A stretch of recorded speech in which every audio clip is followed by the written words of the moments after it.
Assalamualaikum warahmatullahi wabarakatuh. Ikhwan fillah, wabil khusus anak-anak Cidulang. Alhamdulillah kami lebih daripada 10 orang memulai dari hari Rabu membereskan dan mengadakan jalan dulu yang naik ke Gunung Panenjuan.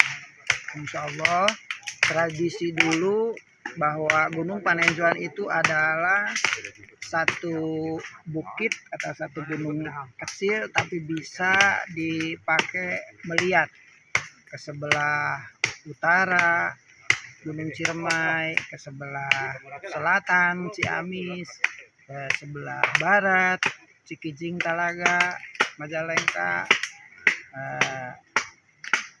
ke sebelah timur Waduk Dharma dan lain-lain. Insya Allah kami akan rawat gunung ini dan alhamdulillah sudah komitmen MOU dengan desa.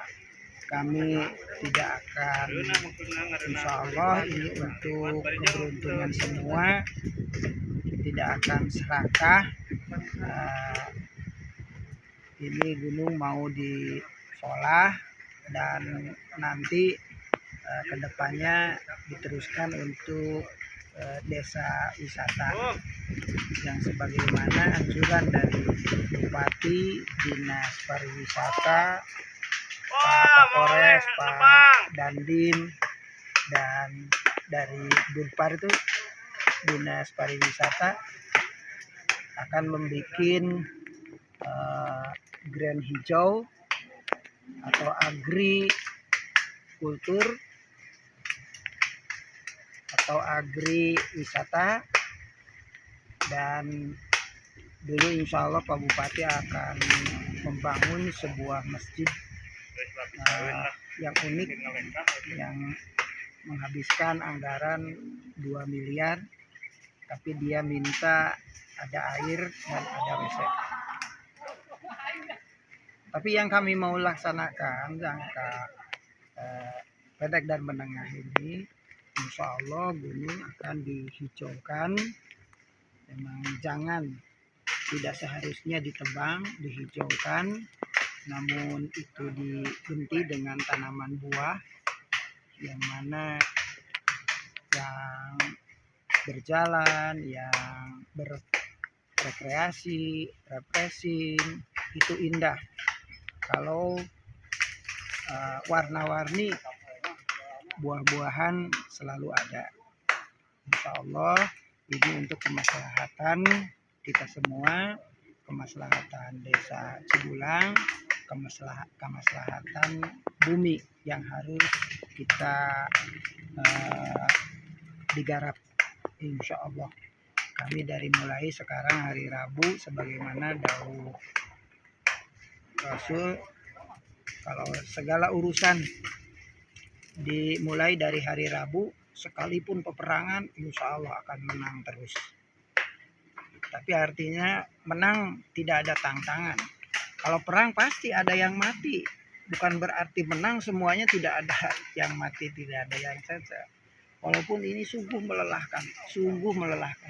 Tapi insya Allah karena ini gunung kita semua, gunung desa Cidulang, gunung kami, insya Allah kami akan rawat sebaik-baiknya untuk kemaslahatan umat, wabil khusus anggota atau anak-anak muda Cidulang yang mau ikut berjuang membuat jalan, membuat tempat yang enak dan indah, memproduk pertanian, silahkan. Tapi memang ya ada syaratnya. Apa diantara syaratnya? Semangat, siap untuk kerja keras, karena ini gunung bukan 100-200 bata, ini 30 hektar lebih yang harus digarap.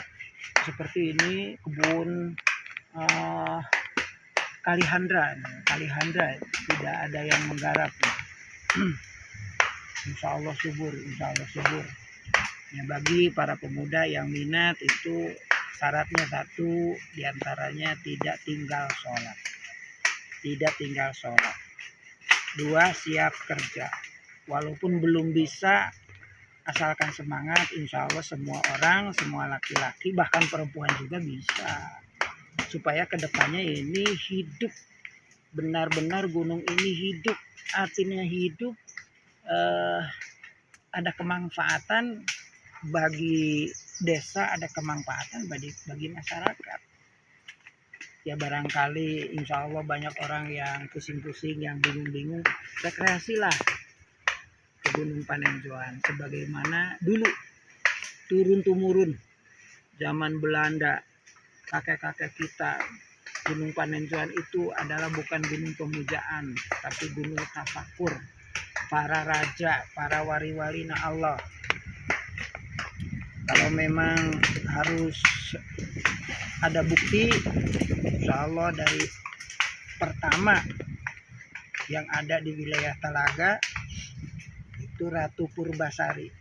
Dia juga sering bertafakur di Gunung Panenjoan, di batu, disebut batu kebuyutan itu karena napak tilas bekas-bekas situs sejarah para bubuyut luhur dari Ratu Purbasari dan adik kakaknya Purba Enda, Purba Ayu, Purba Kansana, Purba Larang, Purba Dewata, dan lain-lain. Semuanya juga menikmati keindahan Gunung Panenjoan. Lalu dia merenung di sini, punya anak laki-laki yang gagah perkasa, itu Raden Ranggawisesa. Raden Ranggawisesa cikal bakal pembuka kerajaan Talaga. Ya, di wilayah gunung, di wilayah Dharma, kalau sekarang Kadu Gede itu udah mulai ada rumah-rumah. Yang awalan rumah-rumah itu ada di Gunung Sirah, yaitu tempat mutimnya Ratu Purbasari, Kanjeng Eyang Waliullah, Girilaya, dari orang keraton itu dari kerajaan Raja Tapa Agung dan Raja Ayahanda Raja Mustajib. Raja Mustajib itu punya adik perempuan, melahirkan seorang kesatria di Nusantara, yaitu Kanjeng Eyang Waliullah Ciungwanara. Jadi Kanjeng Eyang Ciungwanara itu bukan legenda lagi, bukan dongeng, tapi jelas-jelas silsilahnya ada, bukti-bukti ini ada. Yang makbarohnya itu di Desa Gerba, Kecamatan Cipaku. Kalau leluhur kita itu di Kecamatan Baregbeng. Di sana ada berapa puluh para raja, para waliullah. Kanjeng Syekh Haji Abdurrahman sebagai waliullah yang menjadi penasehat kerajaan Raja Wangi Kawali Galuh Pakuan sebelum Prabu Siliwangi ke sini. Nah, dari Eyang Ranggawisesa dia dinobatkan menjadi raja. Para perintis kerajaan yang tua itu Eyang Buyut Tunggal, seorang waliullah yang diutus dari Ciamis melihat keberadaan Ratu Purbasari, dan dia menetap. Kalau sekarang itu Desa Kencana, Kampung Cilangpang Tombo. Dia adalah seorang kekasih Allah yang masih hutan belantara, tapi dia setia karena cita-citanya hanya berdakwah Islam melalui keluarga besar keraton kerajaan. Nah, ketika Eyang Ranggawisesa itu dinobatkan raja, Ya, dia adalah seorang paling tua dengan Kanjeng Eyang Wirilaya dan Arya Mastaka. Kalau sekarang Arya Mastaka berasal dari Kabupaten Tasik, Pamijahan. Kalau sekarang, kalau dulu masih Kewali, belum ada nama Tasikmalaya. Ya, alhamdulillah di zaman Eyang Ranggawisesa dia punya istri, dia punya anak laki-laki yang sangat tangguh, arif, bijaksana, yaitu Eyang Pucuk Umum. Dia termasyhur sampai ke wilayah Banten, dia termasyhur sampai ke wilayah timur. Dia juga dikaruniai anak 7. Sesudah dia turun dari tahta, maka diteruskan sama anak cikal Nyimas Simbara-Kencana. Lalu turun ke adiknya yang Pucuk Umum. Lalu turun ke anak Pucuk Umum, yaitu Raden Prabu Arya Saringsingan. Kalau di Cirebon itu makbarahnya di desa Jagasatu itu namanya Eyang Sapu Jagat.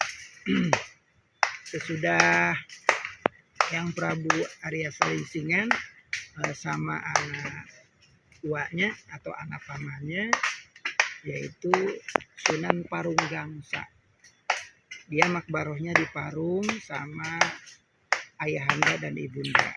Jadi 4 makbaroh di Parung yang belum dibangun itu sama kita selaku cucu-cucunya. 4 makbaroh di Parung. Kalau yang Pucuk Umum itu makbarohnya di Desa Jambar. Selanjutnya yang terakhir adalah yang ke-7, Raja Eyang Sunan Wanaperi. Yang Sunan Wanaperi adalah putra dari Kanjeng Eyang Raden Raksaketi. Dia menjadi kuwu di Desa Cidulang 3 periode, kuwu awal dari kerajaan.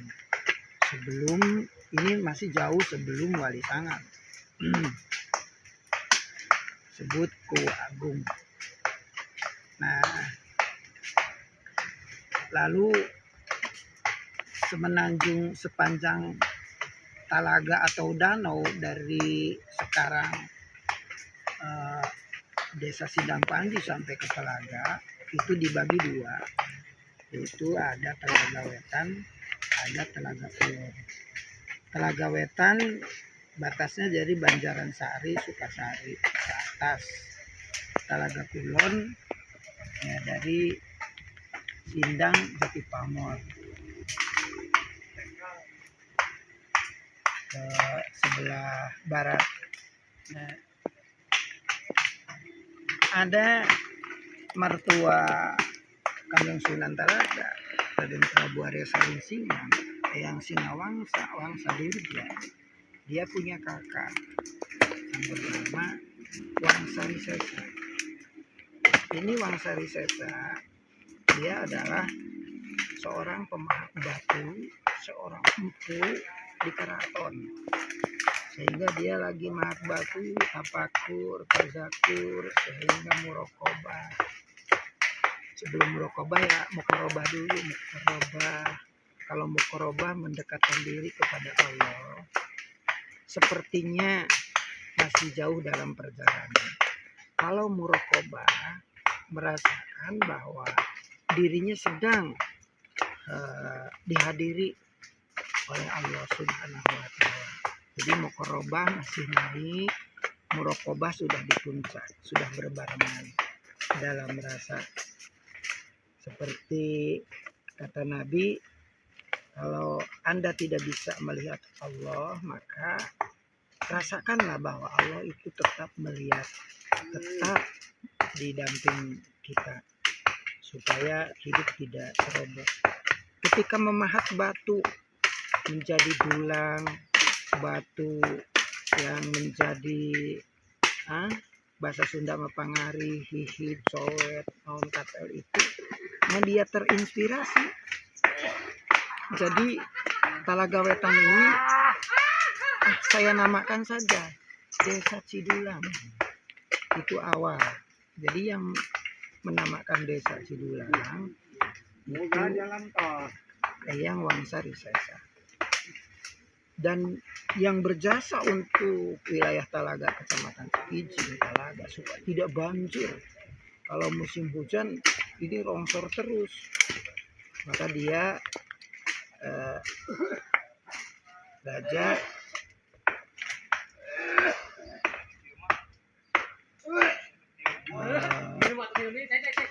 yang di skala waktu dia masuk ke bumi membawa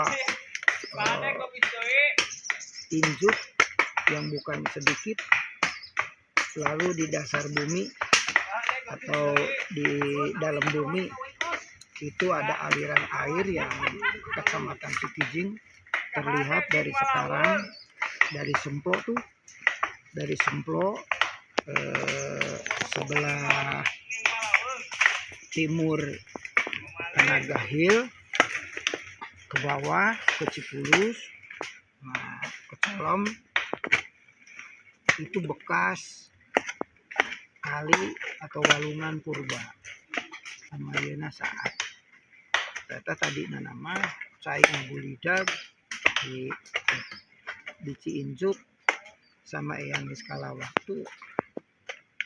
Injuk itu dipakai menghalangi air yang menjadikan tiap musim hujan banjir bandang terus. Nah, alhamdulillah berkat dia Talaga ke sebelah timur utara, yaitu di bawah kaki Gunung Ciremai yang tadinya wilayah Kuningan gersang. Jadi alhamdulillah air mengalir ke wilayah Kuningan, menjadi hutan yang subur. Sampai sekarang alhamdulillah Kuningan itu memang subur. Tapi dulu belum ada Kuningan, karena Kuningan itu namanya dari Kanjeng Sunan Gunung Jati sama putranya menjadi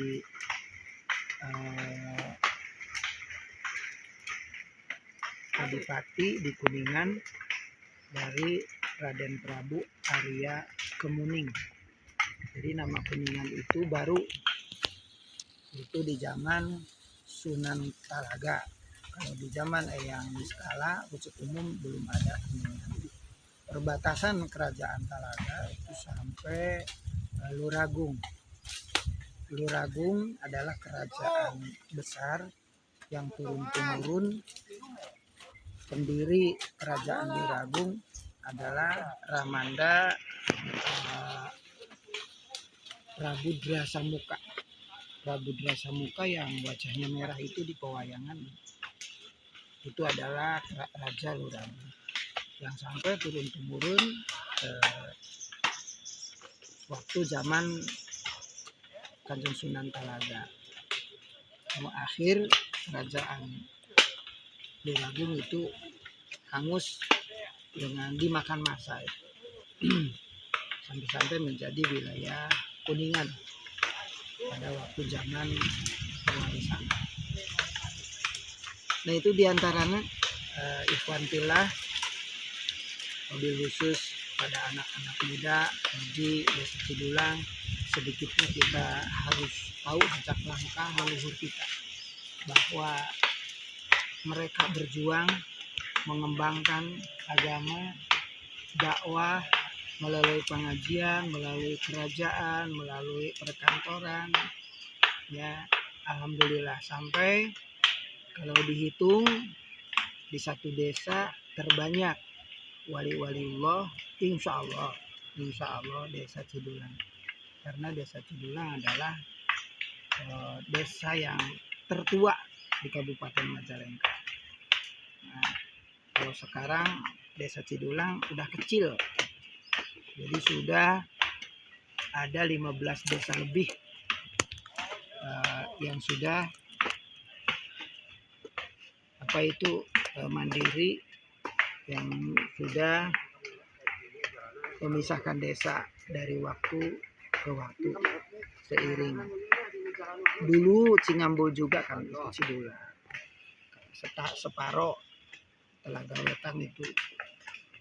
Kalau ke sebelah utara sampai Cikijing itu udah 15 desa lebih. Apalagi kalau dengan Cimanggu dan lain-lain itu sudah lebih juga. Insya Allah kami di sini terus-terusan insya Allah mau merawat gunung lillahi ta'ala. Tidak ada unsur kepentingan pribadi, tidak ada unsur kepentingan golongan, tapi kami ini di sini sebagai motivator, sebagai penggerak, mengajak anak-anak desa Cidulang, para pemuda yang punya waktu, apalagi yang bagus itu orang-orang yang nganggur, itu paling bagus waktunya. Preman itu paling bagus waktunya, tidak tersita waktunya. Jadi ayo kita makmurkan bumi ini. Ayo kita makmurkan bumi ini yang dari dulunya tempat tafakur. Sebelum kita di gunung ini dipakai bukan munajat lah, yang menyembelih kepala domba disimpan, dipakai pamusyrikan heula 2 periode. Ayeuna parantos aman, parantos SDA, sumber daya alam, dan SDJ, sumber daya jin atau makhluk Allah yang ada di Gunung Panenjoan. Ini udah ratusan ribu, beberapa negara ya alhamdulillah dia hampir semuanya sudah menjadi mu'alaf. Dengan sukarela mereka siluman berit atau sapi kumarang, alhamdulillah mereka semua sudah masuk Islam. Yang di bawahnya Jembro, ini Jembro dan pasukannya itu sudah masuk Islam. Yang dari Mati sebelah selatan itu ada Raja Brahman juga sudah masuk Islam. Dan ada kehidupan bangsa jin yang menyerupai orang Holland, orang